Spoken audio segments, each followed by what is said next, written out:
sur la situation du centre d'appui bruxellois over de begeleiding van seksueel delinquenten.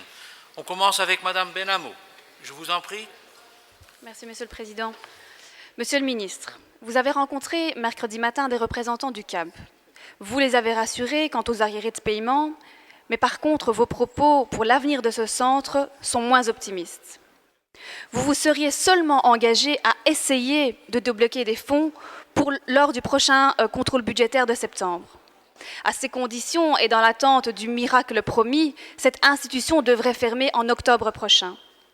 Savez-vous que le centre d'appui bruxellois traite quelques 300 dossiers d'auteurs d'infractions à caractère sexuel par an?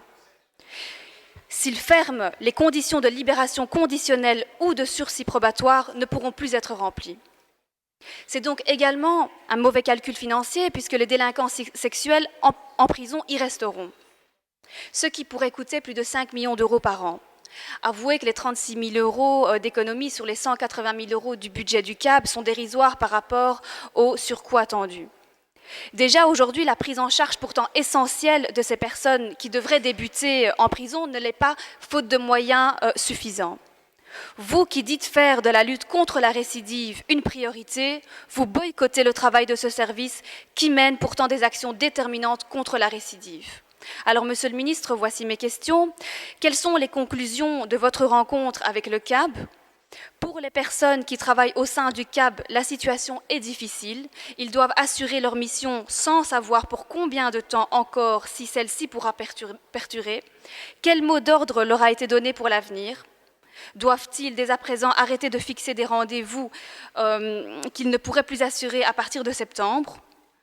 Vous avez dit qu'à titre personnel, vous souteniez le CAB et que vous ne souhaitiez certainement pas le voir disparaître. Avez-vous reçu un message allant dans le même sens de la part du gouvernement? Si oui, quelles solutions comptez-vous apporter au CAB à court, moyen et long terme? Sinon, avez-vous prévu que les délinquants sexuels bruxellois soient pris en charge par les centres de Tournai et Anvers? Quelles conséquences cette disparition aura sur les entités fédérées chargées de suivi des délinquants et du respect des conditions émises par le juge? Je vous remercie pour vos réponses. Merci, Madame Benamou. Merci, chers collègues, de me reposer cette question. En excuus dat ik mevrouw Giroflet bij haar ochtendelijke koffie enigszins geconsterneerd heb. Ik zal dat niet meer doen, mevrouw Giroflet. Hoe dan ook, ik heb gisteren een onderhoud gehad met de mensen van de 3 betrokken centra.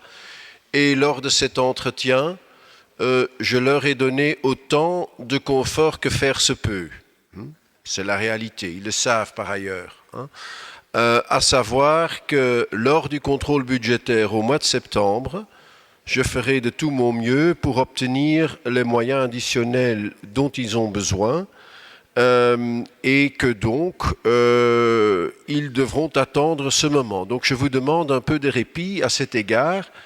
Pour ce qui concerne les communautés, sans doute il y a moyen à les impliquer les cas échéants, mais je ne m'engage pas au nom de mes collègues, donc je ne fais pas de référence supplémentaire à cet égard. Je n'ai pas encore obtenu de résultats. Pour ce qui concerne les soldes des paiements de l'année passée, je les ai déjà fait apurer ce 17 juin et les arrêtés royaux octroyant les subsides de cette année-ci ont été pris au 19 juin. Mes services verseront au plus tard ces subsides à la fin de la semaine prochaine. Le centre de Bruxelles, le CAB, est particulièrement concerné dans la mesure où il n'est pas appuyé ou épaulé par des universités, à la différence des 2 autres centres. Reste que le centre bruxellois trouve quand même un certain hébergement auprès du SPF Justice qui prend en charge une partie de son fonctionnement. Mais comme j'ai dit et comme je leur ai dit, je ferai tout pour, mais je dois avoir l'accord du gouvernement et celui-là, je ne sais l'obtenir qu'au mois de septembre. Voilà, je crois que le problème ne devient urgentissime, je m'excuse, qu'au mois d'octobre. Merci. Merci, Monsieur le Ministre. Madame Benamou. Merci, Merci, Monsieur le Président. Monsieur le Ministre, comme vous l'avez dit, il faut attendre donc, le contrôle budgétaire de septembre.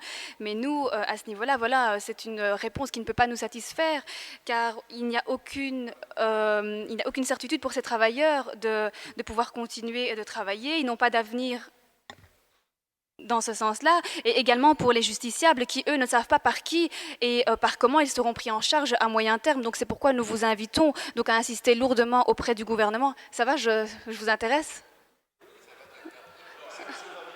Non mais...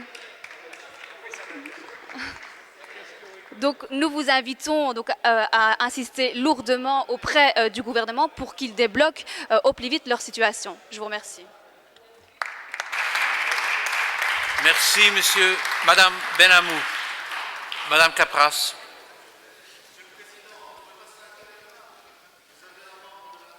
Oui, enfin. Monsieur Lawesh. Avec monsieur Van Biesem, ce n'est pas acceptable. Ah, Surtout sur des sujets comme ça. oui.